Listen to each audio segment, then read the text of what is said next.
I am so pleased to be able to introduce to you this year's valedictorian, Catherine Fair. I have been lucky enough to have her as a student in several of my classes over the past 3 years, and I've come to really appreciate her insightful contributions to class, her talents as a scholar, and perhaps best of all, her really funny, dry sense of humor. Catherine is not only a fantastic student. In her spare time, she plays both the trumpet and the baritone, helps coach basketball, and is a force to be reckoned with on the rugby field. She's a very skilled soccer player. She currently plays on a team in the top minor league in Calgary. She's also competed in the Alberta Major League, which is the highest amateur level for provincial soccer. Now, it's not like Catherine to talk a lot about herself. In fact, even after 3 years of teaching her, I had to talk to her parents to get all of these details. Now, I would like to share a story with you about Catherine that'll let you know just how really smart she is. On the very rare occasions when Catherine doesn't know an answer to a question, which I can tell you is not very often, she just makes one up. This happened a few weeks ago. The question had to do with molecular genetics and the process of transferring genes between different animals. Catherine didn't know all of the details, so she just invented a method using bacteria. Now, I can tell you, I've been teaching for just about 3 decades, and she just about had me convinced. I know that it is this amazing ability to think beyond what teachers have taught her, to imagine possibilities not yet explored or perhaps even considered that will make Catherine a huge success in her field. I know that I will always be proud to say that there was a day when Catherine Fair was my student. Ladies and gentlemen, Miss Catherine Fair.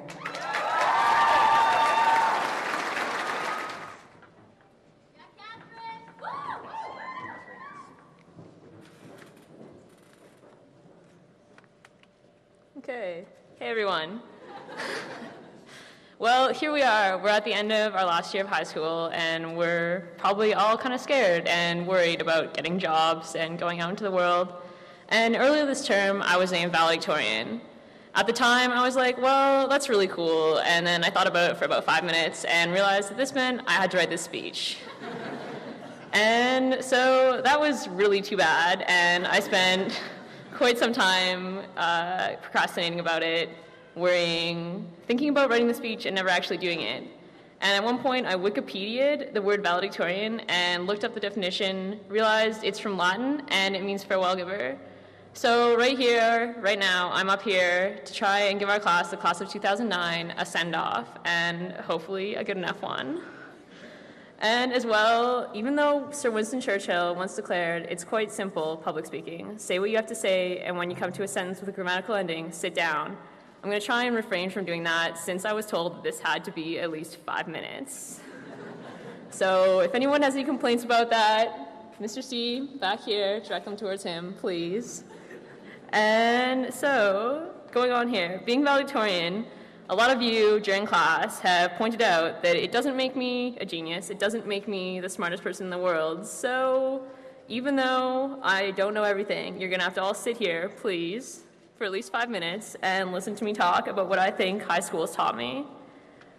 First of all, I've learned about procrastination. No matter how many times Miss Ayers tell you to do your textbook questions in class, or you'll miss the rewrite, you'll hate your life, and you'll fail chemistry, it's not gonna happen. You'll finish them. Even if you finish them by copying them off someone else, or in Tevin's case, getting help from Catherine.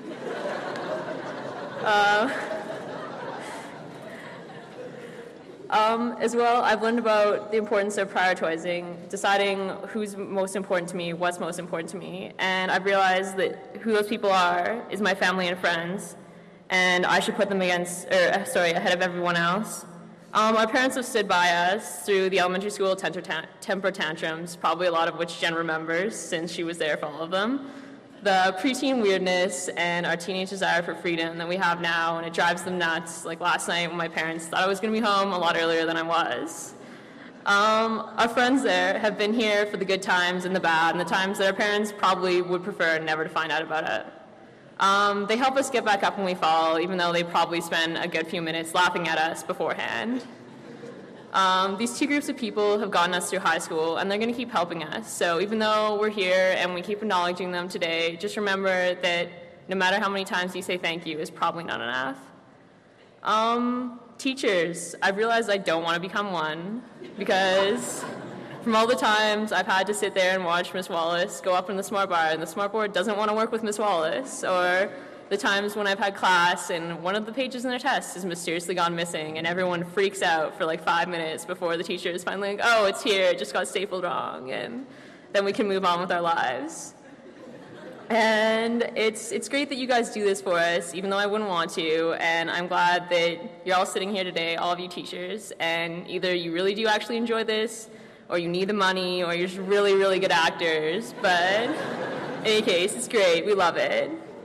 And finally, probably most importantly, I've realized that probably after around 15 minutes, someone realizes that you've been getting a drink for 15 minutes, and it's probably your teacher, and they're probably not really happy with you at this point. So I'm sure all these important pieces of wisdom that I've shared with you are going to stick with you forever and ever. And you're going to die, and you're going to be like, this is what Catherine said at grad. And you're going to know, up there in your mind, that it was the most important thing ever.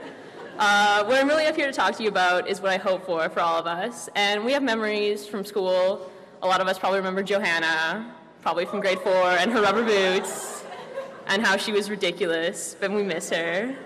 Or Miss Marshall in grade 7 telling my class how hard high school was going to be and how we're going to have so much homework and hate our lives, and then realizing that Miss Marshall lied to us and it really wasn't that bad. Or Tevin, this has already been mentioned, sleeping through every single class, being late to every single class. Everyone knows. It's out, Tevin. You can't hush it. Or finally, that time I fell off the treadmill at the college gym. And no one realized for weeks on end, and finally someone said something about it, and everyone else was like, what, that happened? Even though they were in my gym class, and just hadn't noticed me completely biffing it and supermaning it on this treadmill, which was a good time.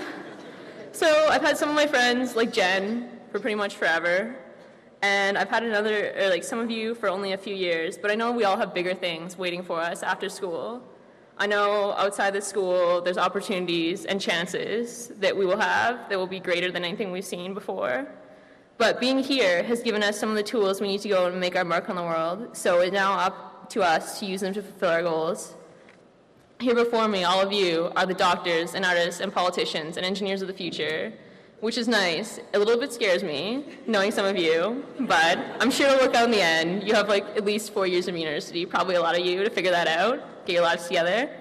But I think most of you, all of you actually, have the ability to succeed in your lives if you want it enough.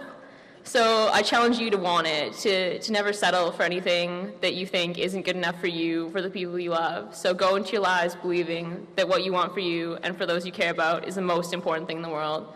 And no matter who they are, don't let anyone tell you otherwise, because they're lying and they don't love you.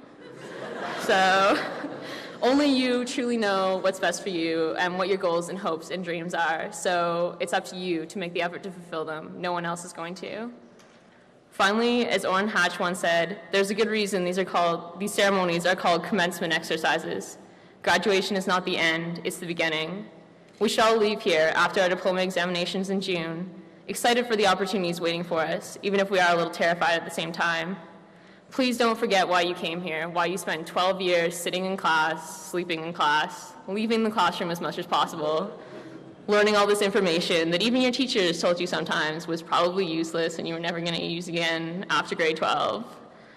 But these things, we've waited this long, you have the chance now to go out, to believe that your life is taking a turn for the better. So enjoy your freedom and work towards your goals. There's no knowing where we'll end up, but I can be sure we'll create amazing memories and forge great friendships along the way. To all of you, it is my deepest wish for you to be able to look back on high school and say, yeah, those were good times, but these times, right here, right now, these are the best. I wish you the best of luck in all your endeavors. Congratulations to you, class of 2009.